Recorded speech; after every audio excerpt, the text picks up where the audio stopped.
Hello, everybody. Glad you can join us. We are here for the fiscal year 2026 Affordable Housing Trust Fund RFP webinar. My name is Colleen Velez.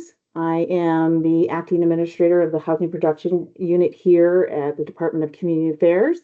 My colleague, Kim Elsetic, will also be joining us to do the webinar today. Should be about an hour, and we're going to get started. So just a little bit of housekeeping. All attendees will be on mute. No questions will be answered as part of this webinar, but if you do have questions about the RFP or anything that you heard on this webinar today, you can send an email directly to ahtf@dca.nj.gov. Questions for the RFP or anything related to Affordable Housing Trust Fund while the RFP is open will be answered in the form of FAQs that will be posted weekly to the Affordable Housing Trust Fund website. And we will be starting to do those next week. Just to note that DCA staff are unable to answer any questions or talk about any potential projects or applications while the RFP process is open until after the awards are announced. This webinar is being recorded and it will also be posted to the Affordable Housing Trust Fund website within a week or so. So first, we're just kind of going to go overview of what the RFP is and the application. So if you have not seen already, currently the available funding for the Affordable Housing Trust Fund for fiscal year 26 is $35 million. There is an additional $10 million for Habitat for Humanity projects that was from a previous budget allocation that is still available. The RFP opened on September 25th, and the RFP will close October 3rd, 2025 at 5 p.m. No applications will be able to be submitted or accepted after that 5 p.m. deadline. And right now, anticipated award announcements will happen in and around November 7th of 2025. First thing to note is that if you applied in fiscal year 2025 and did not receive an award prior to the 6/3 pause, June 3rd pause, you must reapply under the fiscal year 2026 application.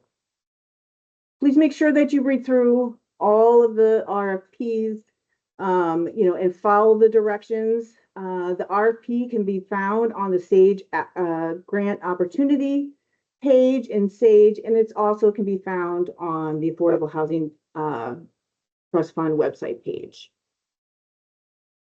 So there are three parts to the application for fiscal year 26.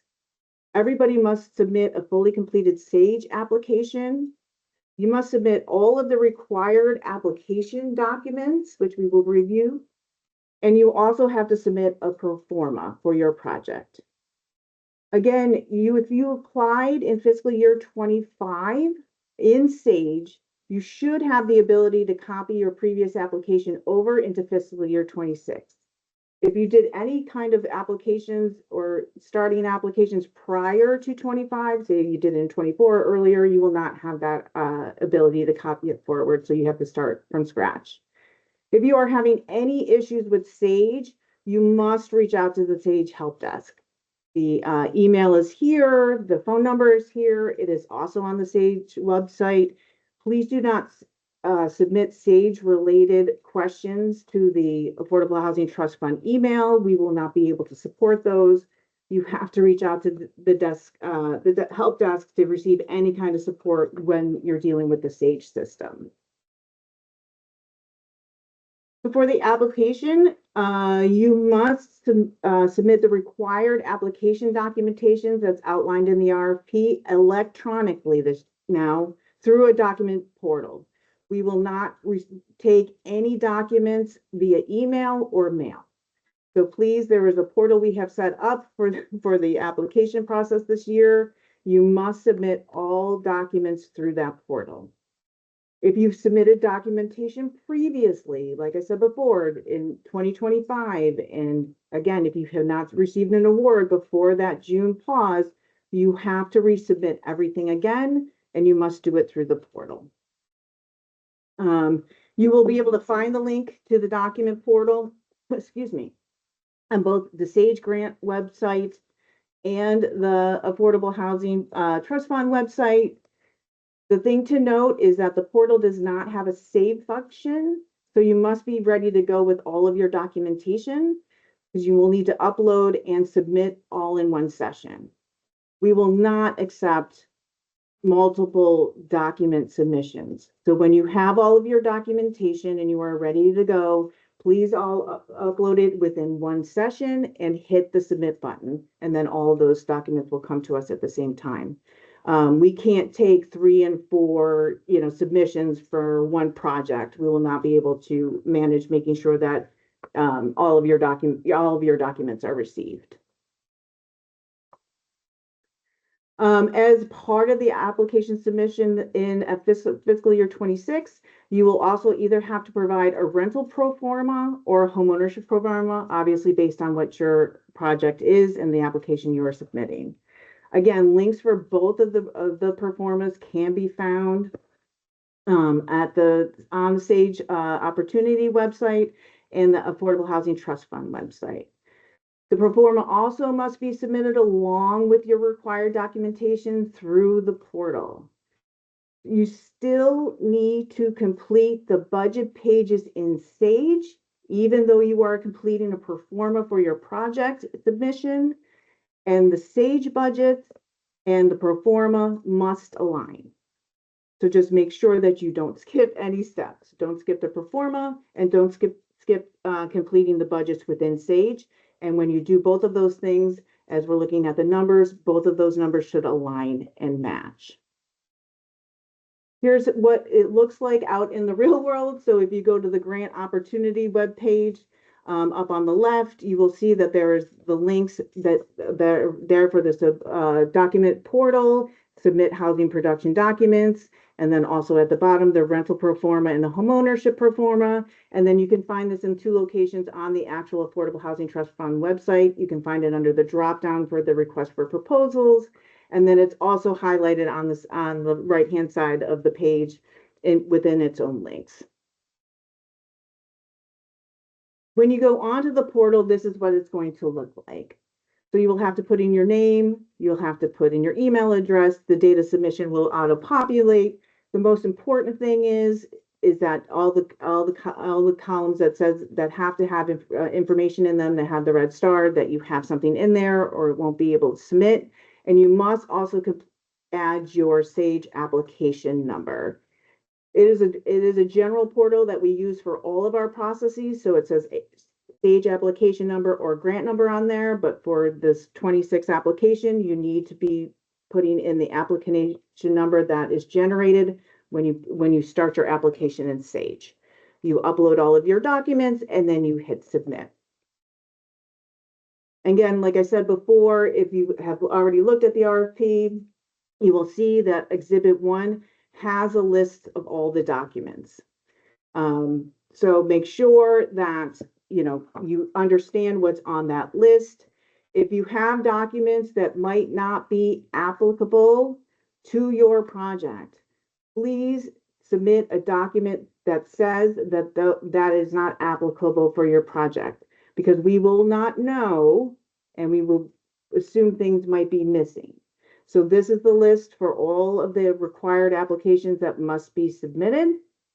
If there's something on the list that's not applicable, if you have a planning and zoning in one document and you don't have separate planning approvals and zoning approvals, right? But please just submit a paper that says that if there's a specific document that's required, that it's not applicable to your project.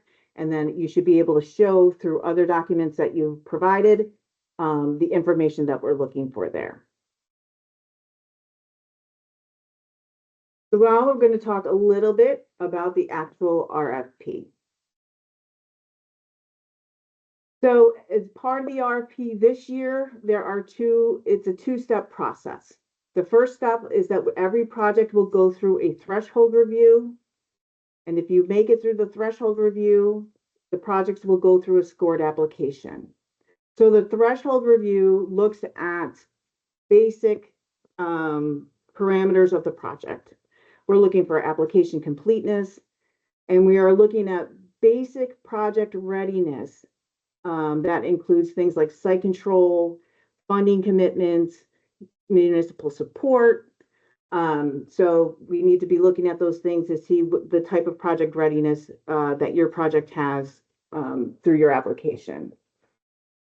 Each project has to receive 8 out of 12 points to be moved forward to be part of step 2 for the scored process.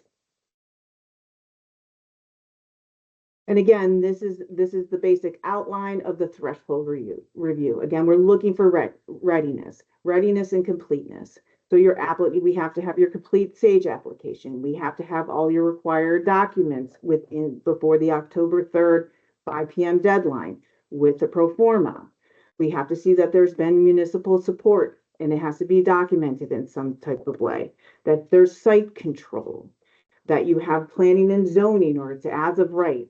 That there's leveraging of other affordable housing trust funds dollars in there, that there's some commitments behind that, right? That you have some preliminary architectural plans, market information, right? That you can show that it can be affordable over the period of affordability if it's a rental project, and some experience and familiarity with working with DCA or somebody who has worked with DCA or an HMFA. So again, we will be looking through everything. We will put everything through this threshold review. Again, you must score 8 points to move forward onto the scored review. The scored review looks at the following areas. We're looking at financial feasibility and project readiness. We're looking at construction and operating cost reasonableness, your development team capacity and experience, the site selection and design, your market analysis, and there are some areas of priority and some areas where projects can receive priority points. At this point, I'm going to hand it over to Kim, and she's going to talk further about each of these areas. Hi, everyone. My name is Kimberly Osadic, and I'm the Deputy Administrator for the Housing Production Unit. Thanks for attending the webinar. I'm going to take you through some of the next slides to talk about the scoring criteria for the RFP. So first, we're going to look at the pro forma that is filled out. Remember, there's a rental one and there's a home ownership one, so make sure that you're filling out the correct pro forma based on your project type. So this is scored with 0, 5, and 10 points. The criteria is outlined for maximum points. This is a realistic set of funding sources and uses, development budget, operating budget based on reasonable assumptions with all line items falling within the expected parameters. And if you don't get all of those, if you've met some of them, then you get in the mid-tier points. And then obviously, if we determine that it's unrealistic or it's missing a lot of information, then 0 points would be awarded. And so just speaking with the expected parameters, we know that this is new this year.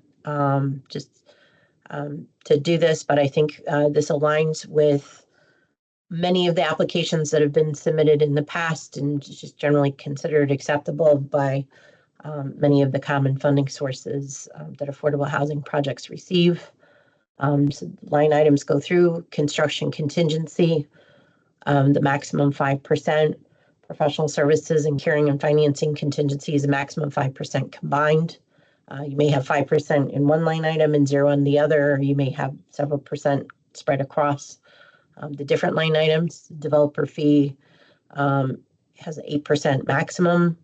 The profit, overhead, and general requirements for your general contractor, that's a maximum of 14% combined. Again, you can determine how you want to spread that out. Soft costs, a maximum 28%. And the annual per unit operating costs is between 35 and 50% of your effective income for the project. This is obviously pertains to the rental, which the effective income is the rent minus the vacancies. So your projected vacancies. As you would We're willing to go up to 60% if it's a special needs or supporting housing project, acknowledging that there's usually wraparound services that are involved in a more intensive population to manage, as long as the project doesn't have any other mandatory debt service. Soft debt is okay.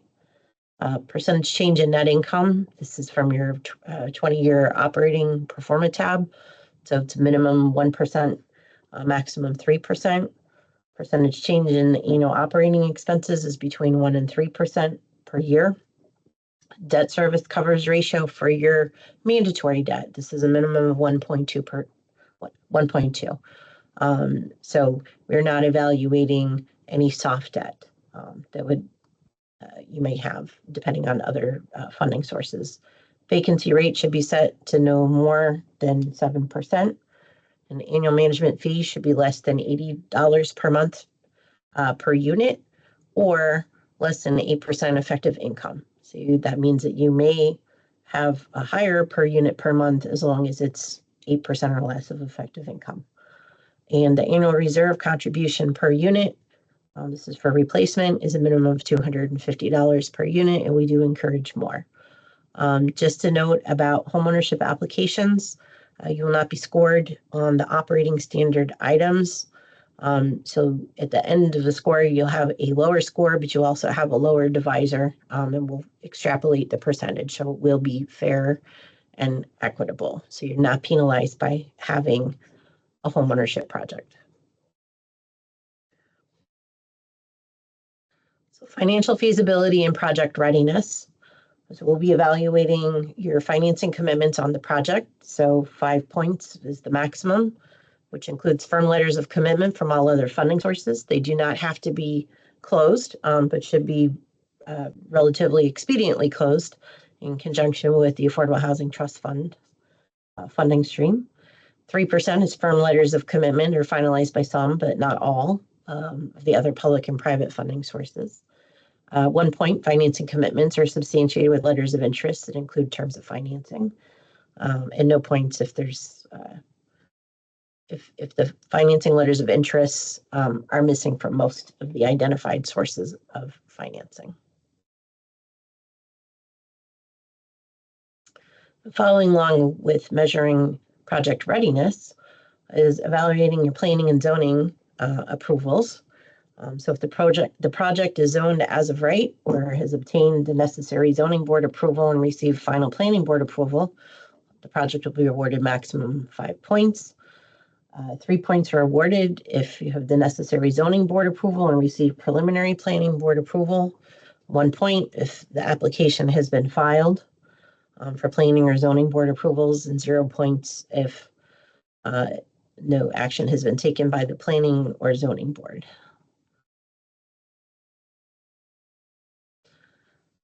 And with the project timeline, 3 points will be awarded if there's a strong likelihood that the project will proceed into construction within the next 12 months, and the project will be completed within 4 years from the date of funding based on the project narrative, estimated timeline, and other supportive documentation that's been submitted with the application.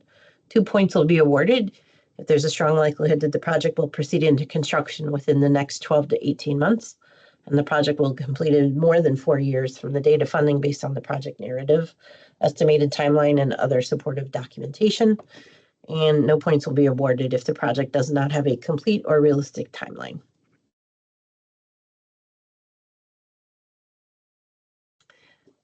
Along with project readiness, architectural plans will be evaluated for being permit ready, and the construction budget is aligned with the plans. The plans reflect all the design characteristics represented in the application. 1 point will be awarded for plans that are not yet permit ready, but have been developed beyond the schematic design phase. The plans will reflect all design characteristics represented in the HTF application. And no points will be awarded if the plans have not been developed or if they're just in the preliminary schematic design phase. So construction costs and operating cost reasonableness. And we're going to talk about construction cost guidelines. So this is a little bit different than prior years. So it's divided a little bit different. It's focused on the housing type, which is the type of building. So we have the single family detached and the semi-detached. So that's basically just a one unit household, or, I'm sorry, one unit home or one unit apartment rental type situation. For a studio, it'd be $294.29 per square foot. A 4-bedroom would be $215.01. And then so on and so forth with the row house. So that's basically your attached row home up to 4 units. This could also be a 2-family home where the units are stacked on top of each other. Or, a 3-family or a 4-family. So, and that ranges from $255.01 per square foot for a studio unit up to $198.59 per square foot for a 4-bedroom. Similar with the walk-up. So this is 5 or more units with a walk-up building. And that ranges from $231.07 for a studio to 4 bedrooms with it $215.72 per square foot. An elevator building, which is 5 or more units. It doesn't matter how high the project is. So even if it only has 2 stories and there's an elevator in it, which is common, say like in a senior or an ADA building, this would be the qualifier there. It's the number of units and whether it has an elevator or if it's walk-up. So an elevator building of 5 or more units, that's the same across the board. It's $259.66 per square foot. And if you're required to have a parking garage/deck as part of your project approvals from the municipality, we will allow up to $25,000 per parking space for cost.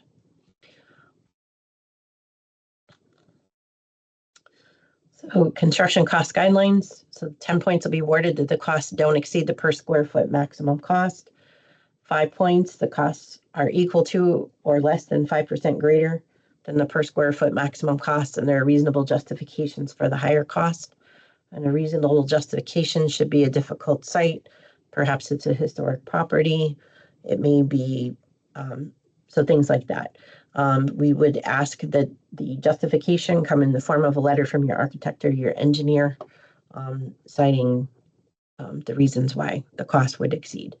3 points, construction costs are equal to or less than 10% greater than the per square foot maximum cost. And again, that there's reasonable justification for the higher cost. 1 point, the construction costs are equal to or less than 15% greater than the per square foot maximum cost. And there are reasonable justifications for the higher cost. 0 points would be awarded if the construction costs exceed 15% greater than the per square foot maximum cost and that there is no reasonable justification substantiated for the higher cost.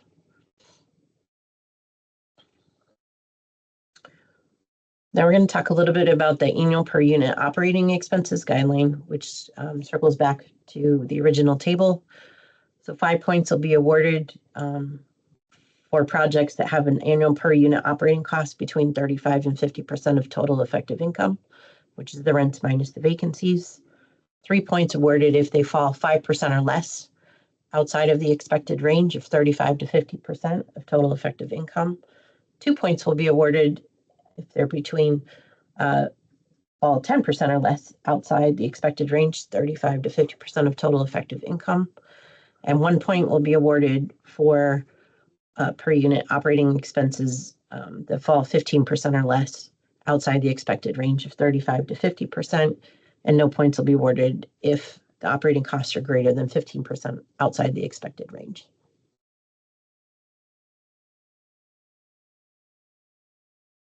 So another thing that we'll be evaluating is the developer and owner capacity and experience in conjunction of the development team overall. So there's a 5 points, and this is for the developer and the owner capacity. So the developer and owner has financial workload capacity to undertake the project and demonstrates a track record in successfully completing multiple projects of similar size, scale, type, and complexity to the proposed project. 2 points will be awarded if the developer owner has successfully completed at least one project of similar size, scale, type, and complexity to the project. And 0 points will be awarded if the developer owner has never completed a project of similar size, scale, type, and complexity to the project, or the developer owner has a documented history of performance issues or non-compliance with projects currently in operation. Along with the development team capacity, we'll be evaluating your general contractor capacity and experience. 5 points will be awarded to the general contractor that demonstrates a track record of 4 or more and successfully completed projects of similar size, scale, type, and complexity to the proposed project. The general contractor resume shows that they are able to deliver the proposed project on time and within budget. 2 points will be awarded to a general contractor who demonstrates a successful but limited track record of 3 or less projects and successfully completed projects of similar size, scale, type, and complexity to the proposed project. There are some concerns based on the general contractor's resume that they are able to deliver the proposed project on time and within budget. 0 points will be awarded for a general contractor that has for a project that does not already have a general contractor selected, or the selected general contractor has minimal experience in successfully completing projects of similar size, scale, type, and complexity to the proposed project.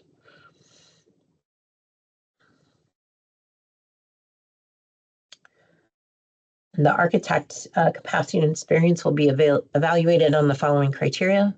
5 points, the selected architect demonstrates a successful track record of 4 or more projects and designing projects of similar size, scale, type, and complexity to the proposed project. Based on their resume, the architect has the capacity and experience to ensure the proposed design is compliant with all state and local building codes, construction standards, and accessibility requirements. The architect has the capacity and experience to provide project oversight during the construction phase to ensure the project is delivered on time and within budget. 2 points will be awarded to the for projects with a selected architect who demonstrates a successful but limited track record of 3 projects or less in designing projects of similar size, scale, type, and complexity to the proposed project.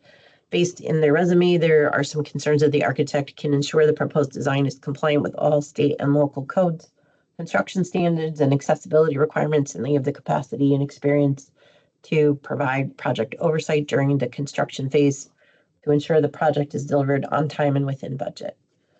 0 points will be awarded if the selected architect has no experience in projects of similar size, scale, type, and complexity to the proposed project. Based in their resume, they cannot show that they previously executed projects that are compliant with all state and local building codes, construction standards, accessibility requirements, or that they have provided project oversight during the construction phase that ensured the project was delivered on time and within budget.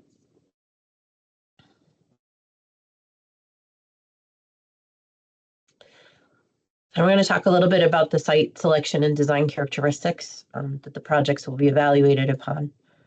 The proposed project site location is accessible to social, recreational, educational, commercial, and health facilities, as well as municipal facilities and services. The project is designed to be consistent with the neighborhood character.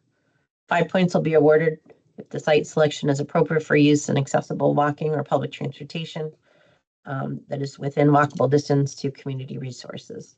The project design is consistent with neighborhood character. 3 points. Site selection is generally appropriate for use. However, accessibility to community resources is limited and would require public or private transportation. Project design has some differences from the neighborhood character.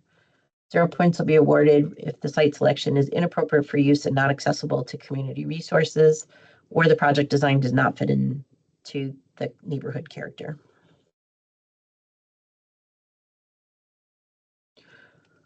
The market analysis. The project application contains a narrative market analysis or recent market study that includes information about the number of renters and homeowners, analysis of comparable area rents for both affordable and market rate projects of similar size, and for homeownership that would be comparable affordable housing that's available for sale, and an explanation of how the market analysis supports the need for the proposed project. Homeownership projects should include recent sales data. 5 points will be awarded if the market analysis or market study fully supports the need for the proposed project. 3 points if the market analysis or the market study support the need for the proposed project, but more information is needed. 0 points if the market analysis or market study was not included in the project application or does not support the need for the proposed project. Thanks, Kim. I can give you a little bit of break. So Kim just Thank went you. over what the, yes, did a lot of going over of what the base score comes from and where it comes from. There is one other area, which is our priority points area. So we are providing some priority points based on areas that are in priority for us here at DCA. So first is leveraging. So you have the ability to get 5 points if your project is the Affordable Housing Trust Fund funding is 50% or less of the total funding sources for the project. You also are able to get 2 points if the project has a greater number of units with 3+ bedrooms than the minimum requirement for bedroom distribution required by UHAC or Uniform Housing Affordability Controls. So if you are providing more large family-sized units, 3+ bedrooms than what's required by UHAC, you can get 2 points. Also for affordability controls, if your project has affordability controls that are longer than the 20-year requirement, you also have the ability to get 2 points.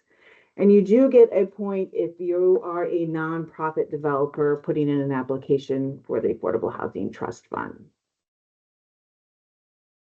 So as you will see when you look at the RFP, here's the scoring summary, right? So it went with all the stuff that Kim went over, the financial feasibility, construction and operating, development team and capacity, the site selection and the market analysis. The base maximum points that you can receive is 65 points. And then you also have the ability to get an additional 10 points if you meet those priority areas. You must fully meet those priority areas to get priority points. As you see, there's no scaling. So you either have it or you don't. Obviously, the base criteria has some scaling to it. So the most you could get is 65 and then go down from there. But you either have priority points or you don't. And again, you have the ability to earn up to 10 from there. So again, how it will work is that all applications will be scored and ranked by score. The number of awards will obviously be determined by our funds available, the amount that's requested per project, and the amount that's requested per the ranked projects, and who rise to the top.